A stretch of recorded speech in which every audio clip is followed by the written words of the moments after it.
कक्षा 5 की क्लास में आपका स्वागत है। कक्षा 5 में आज हम कर रहे हैं विषय इंग्लिश और पर्यावरण। तो इंग्लिश के अंदर है हम आपका जो लेसन है Dussehra festival.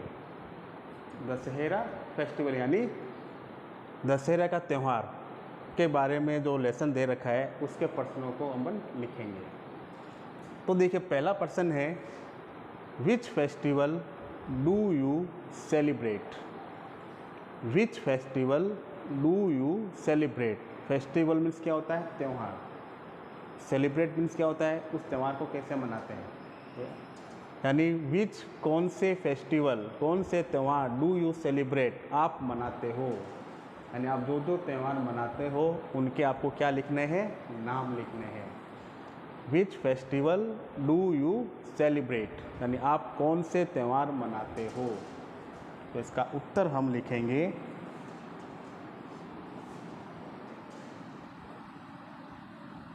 WE we. WE CELEBRATE।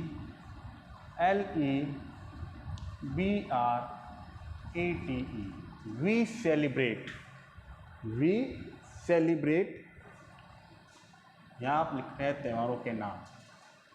HOLI Holi. DEEPAWALI Deepavali. WEVCELEBRATE celebrate. HOLI Holi. DEEPAWALI Deepavali. RAKSHA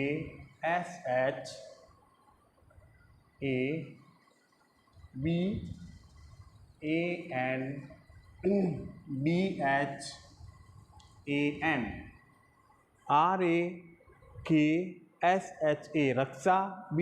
BANDHAN Bandhan यानी रक्षा बंधन।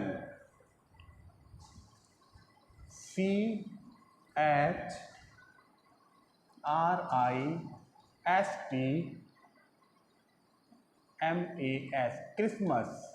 We celebrate Holi, Deepawali, Rakshabandhan, Christmas. EID Eid. EID Eid and many OTHER many other FESTIVAL festival.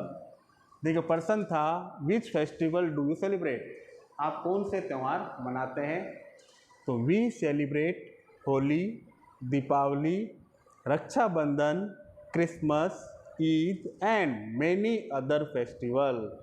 यानी हम होली, दीपावली, रक्षाबंधन, क्रिसमस, ईद और बहुत से त्यौहार मनाते हैं। फिर प्रश्न नंबर 2 WHICH विच।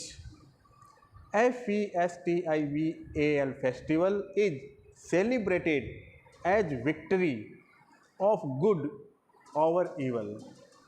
यानी हम विक्ट्री ऑफ गुड, अच्छाई पर बुराई पर अच्छाई की जीत के उपलक्ष्य में कौन सा त्यौहार मनाते हैं। बुराई पर अच्छाई की जीत के उपलक्ष्य में कौन सा त्यौहार मनाते हैं। तो देखिए कौन सा मनाते हैं? दशहरा। DUSSEHRA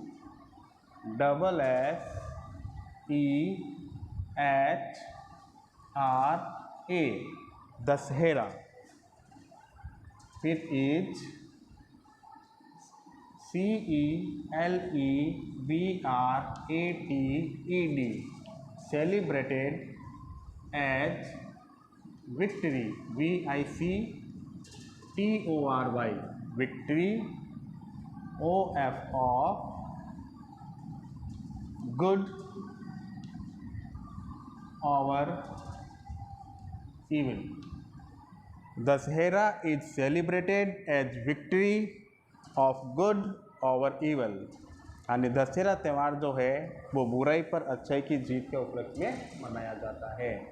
तो हमने इस पाठ के 2 क्वेश्चन किए हैं, आप इनको कॉपी में उतारिए और इन्हें याद कीजिए। फिर पाठ 2 विषय पर्यावरण, परिवारों का आना जाना। इसके अंदर जो प्रश्न लिखा है वो है लोग किन किन कारणों से एक स्थान से दूसरे स्थान पर चले जाते हैं। कौन कौन से कारण हैं जो एक व्यक्ति अपना जो रहने का स्थान है उसको छोड़कर रहने के लिए किसी दूसरे स्थान पर चला जाता है। तो इनके कारणों को आपको क्या करना है, लिखना है। देखिए सबसे पहले उत्तर,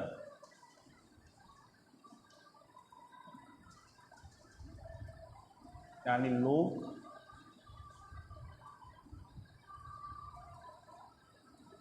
निम्न कारणों से एक स्थान से दूसरे स्थान पर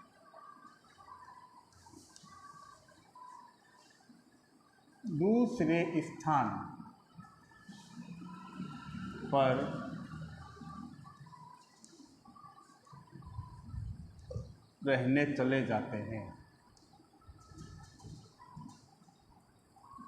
तो इसके अंदर नंबर 1 है लोग निम्न कारणों से एक स्थान से दूसरे स्थान पर रहने चले जाते हैं।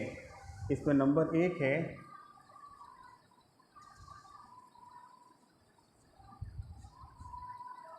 अध्ययन हेतु।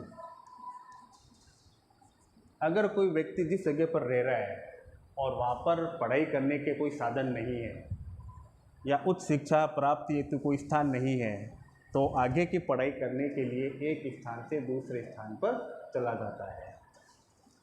पॉइंट नंबर 2,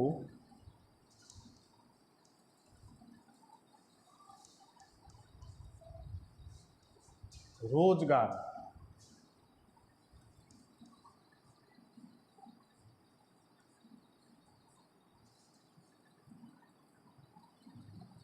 रोजगार की सुविधा हेतु, रोजगार की तलाश हेतु। अगर जिस स्थान पर व्यक्ति रह रहा है वहाँ पर उसकी आमदनी नहीं के बराबर है तो वह अपनी आवश्यकताओं को पूरा करने के लिए यानी रोजगार के लिए दूसरे स्थान पर चला जाता है। इसका पॉइंट नंबर 3,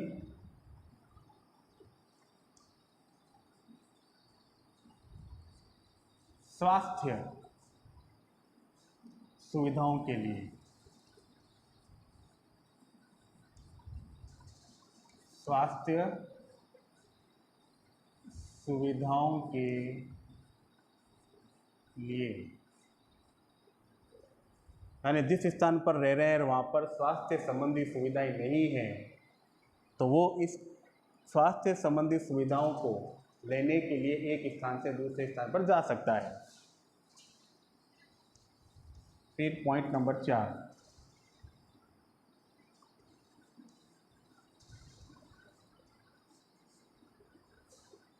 विवाह संबंधों के कारण, विवाह संबंधों के कारण। फिर इसका 5वां पॉइंट है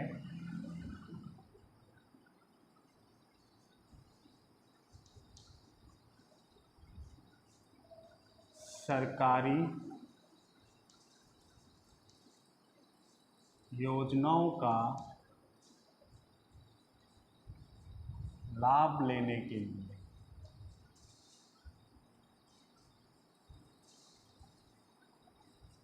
सरकारी योजनाओं का लाभ लेने के लिए।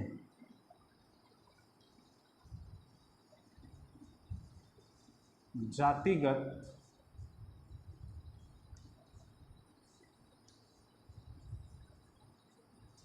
दंगों के कारण, जातिगत दंगों के कारण।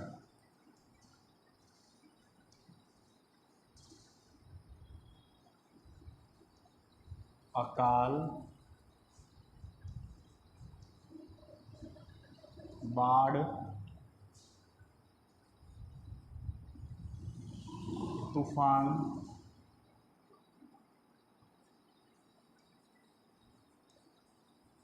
सुनामी आदि के कारण। देखिए 7 पॉइंट लिखे हमने। पहला, अध्ययन हेतु। अगर आप जिस स्थान पर व्यक्ति रह रहा है वहाँ पढ़ाई का कोई साधन नहीं है तो पढ़ने के लिए दूसरे स्थान पर चला जाता है। रोजगार, यानी जिस स्थान पर रह रहा है वहाँ पर आमदनी नहीं है तो कमाने के लिए दूसरे स्थान पर चला जाता है। स्वास्थ्य सुविधाओं के कारण, विवाह संबंधों के कारण, सरकारी योजनाओं का लाभ लेने के लिए, जातिगत दंगों के कारण, अकाल, बाढ़, तूफान, सुनामी। देखिए अकाल, बाढ़, तूफान और सुनामी के कारण होने वाले नुकसान से बचने के लिए भी वह एक स्थान से दूसरे पर रहने के लिए चला जाता है। तो इस प्रश्न को प्रयोग में उतारिए और इसे याद कीजिए। धन्यवाद।